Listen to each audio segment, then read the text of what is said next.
Mayong adlaw, dideklara ng dead on arrival sa mga doktor sa Barangay Licoroan si Kapitan Jing Arapon Mandao. 36 anyos, human kinigipusil pasado alas 8 sa buntag sa Midsalit, Zamboanga del Sur.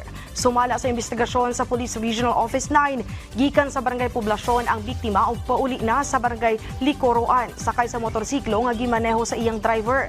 Pagabot sa lubak ug lisod nga bahin sa dalan sa Purok 1 Barangay Licoroan, ninaog ang biktima ug naglakaw samtang gieskortan sa iyang kauban. Sa iyang paglakaw, kalit lang nga nakadungog og mga boto sa pusil.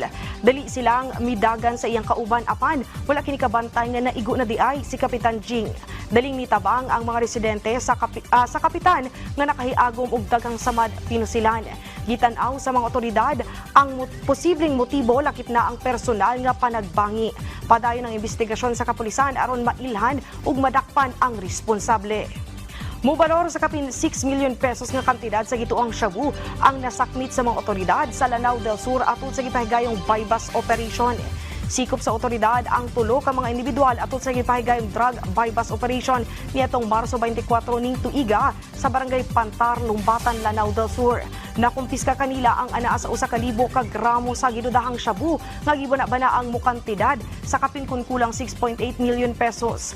Ang operasyon gipangunahan sa Provincial Drug Enforcement Unit Public Safety Operations Group sa Lanao del Sur Police Provincial Office kauban ang lain pang security units.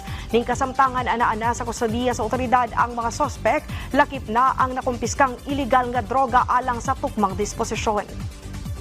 Ugmo kadto ang mga nagunang balita dinhi sa PTV Davao. Ako si Regine Lanuza, maayong adlaw.